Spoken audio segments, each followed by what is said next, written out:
Hi guys, welcome to another Divi theme video. This is Jamie from System 22 and webdesignandtechtips.com. We got a great fun one for you today. If I roll down here, we got a little parallax section. It's got these nice sort of blurred background rows in it, almost a sort of frosted background effect. Going to show you how to do that today. Really easy, really nice little effect. You can apply it to rows, you can apply it to individual modules. I'll show you exactly how to do that. So let's get started. I've already got my builder engaged, as you can see. If not, hit your visual builder button up here. Once enabled, let's go down. I'll delete this section. We'll start from scratch. Okay, great. Well, let's add a new section here underneath this one. Little blue button. I'm going to use a regular section. And in my section today, I'm going to throw 3 columns. Great. Let's throw one down below so we've got a bit of rolling room. I'll just add one from the library.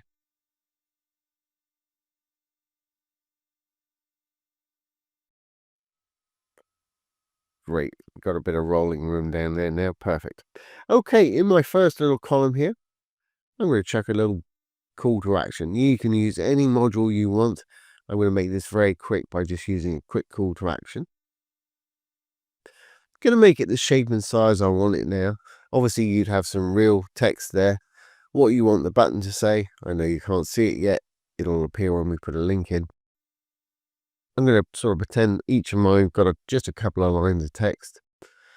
And in the link down below, once I put a link in there, you'll see that button turn up. Perfect. Okay, background wise, well, for the time being, I'm just going to leave it as it is. I'm going to build this and make it the shape I want it, and then we'll take that background away. And my text, I'm going to add a little text shadow behind that just to make it stand out a little bit more. You could make it bold if you wanted to, or semi-bold. Obviously, design is entirely up to you. Well, I am going to throw a bit of text shadow behind it, just like that. Okay. Now I actually want to make it just little rounded corners on there and give it a bit of a border. So if we close up our text here, go down to border, down below. I'm going to give it rounded corners by just putting 30 pixels in there. That'll be checked by default, so it'll do all 4 at once. Great, that's the shape I want it. I'm going to put a single pixel white border all around there. You really won't notice it on the white background, but when I put a picture in the back, it'll show up nicely. So let's roll the border width up to 1 pixel. I'm just going to make it white. Fantastic.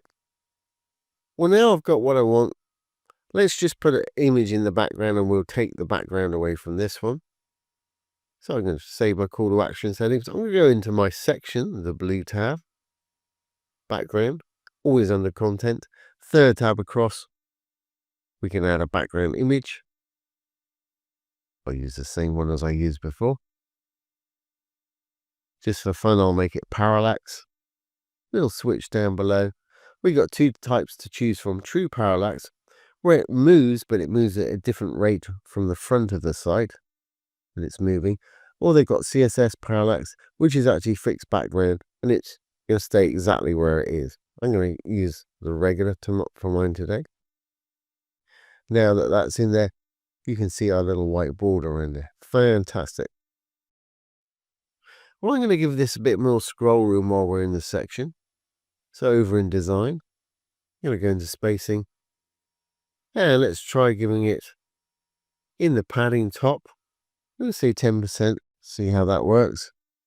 I think that will do for us today. I'm going to hit the chain. I'll do the bottom as well. Great, got a bit of scroll room there, so it'll be easy for me to demonstrate this next bit. So we'll save our section settings there. I'm going to go into our little module again. Now I can take that background away. Hit the little trash can. Fantastic. Now, there's a couple of things we can do. We can make this module itself blurred and frosted in the background, and we can make the row the same way if you want to. So let's start off with the row. If I go into the row, green tab for the row. Again, I want to make it the sort of shape that I want it. So let's just give it a bit of a background color so you can see what I'm talking about. I'll just throw a blue in there. There's our row. Want a little bit more padding top and bottom and a little more left and right. So over in design, I'm sure you know where padding is and the spacing. I'm going to give it, I think I use 3% all round here. And we'll do the same for the left and right. Just put 3 in. You will have to type the percentage in or it'll put pixels in by default. That'll work fine. And let's give it the same kind of corners and borders we've got on our little module here. Just down below, you'll find border. You know how to do that. I think I used 30, was it before? I think that'll work. Then border style just down below, all 4 sides. I'm going to get 1 pixel. Going to make it white in color. Absolutely perfect. Right, well, let's take that background away now that you know what shape our little row is right there. And to make our row blur background here, we can go over to Advanced, to Custom CSS, Module Elements here, just roll down to the main element. I'm going to write a little line of code here. I'm going to say backdrop, BACKDROP, dash filter, FILTER. I'm going to use blur for mine today. It will throw up a little flag, but I've tried this on many a browser and it works absolutely fine for me. Right at the end of the blur, I'm going to put some rounded brackets. There's that little flag I was telling you about. But as you'll see in a minute, it works perfectly. And like I said, I've tried it on several different browsers. Haven't had a problem with it. Let's start off with perhaps giving it 9 pixels, which will be pretty blurred. As you can see, it's sort of blurred out this right here. Fantastic.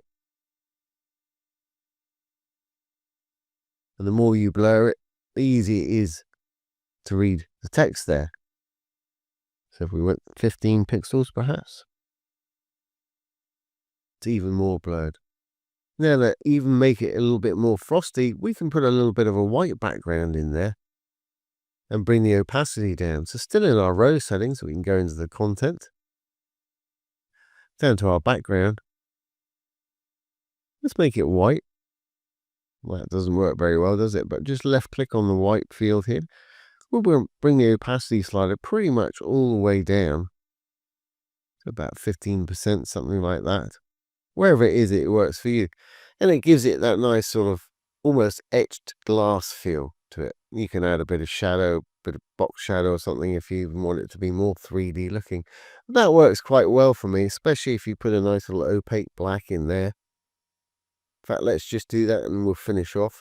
Like I was saying about this amount of blur we've got, if we go back to our custom CSS now, back to the module elements to here, if I take that down to about 5 pixels, you'll see that you can get pretty subtle with it if you want. As you can see, it's blurred it out a little bit, but you can still make out what's going on behind there. That's quite a nice effect. Let's compromise. Let's make it say 7 pixels. I think that's what I had on the front one. That's fantastic. Now, of course, if you just wanted to put it on a module, let's get it out of here. I'm going to select it. I'm going to hit Control X to get rid of it. We've still got that white color in there, but it's no longer blurred. If I put it back there, you can just see the difference. There's the blur. There's the non-blur with the white little background in there. I go back, take that background away. I'll show you how to do exactly the same thing on the module, and it's exactly the same thing. I'm sure some of you figured it out already. Let's go into our little module now. Over to the advanced, to our custom CSS, module elements, roll down main element. If I just paste that in there, and let's bring that back up. Let's just put a 1 in front of it. You can see it's just blurred our little module there. And as I said, if you want to frost it out a bit, go down to the background, use a little white color, click on the color field, pull the opacity pretty much all the way down to where it suits you. Really nice little effect. I've used that on several sites. We recently used it on a restaurant site, actually. It worked really well for the little menu items and what have you. I'm pretty sure if you used a black instead of a white, you can make it sort of frosted smoky looking. Something like that. You could even have a blur on both. Let's just do that and finish off, and we're good to go. I'm going to save those changes. I'm going to actually duplicate this a couple of times. Drag one of them across. Drag another one, doesn't matter, they're all identical. And to blur out our row as well, we give this the white frosty look. You know exactly what to do. Over to our advanced, custom CSS, module elements, down to the main element. We'll paste that bit of code back in there, Control V to paste. We got it a bit frosty. Let's take it up a little bit. Yeah, that'll work. And we'll give it that little white hue by going back to our content. Background's always under content. First one's color. Throw the white in there. Click on the color field. Bring the slider down to wherever it is we want it. Pretty low probably for this one. And we got some pretty nice little blur effects going on there. Let's make sure it's going to work on the front end. I'm going to hit my little purple button. Save draft or publish if you're ready. And let's exit the visual builder.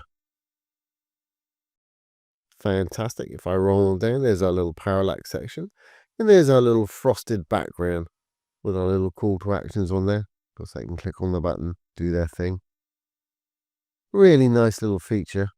Really nice little thing to have on your site. And of course, if you duplicate this and make that even bigger, this section, it's got even more of an effect. So there you have it, guys. There's how to have a little parallax frosted section on either your rows or your modules or even your whole section if you want to. I hope you've enjoyed this today and found it useful. I'll put that little bit of code down below for anybody that wants to use it. But it really is as easy as that. If you've enjoyed this today, please give it a thumbs up, ring the bell, comment, share, and subscribe to our little YouTube channel. Once again, this has been Jamie from System22 and webdesignandtechtips.com. Thanks for watching. Have a great day.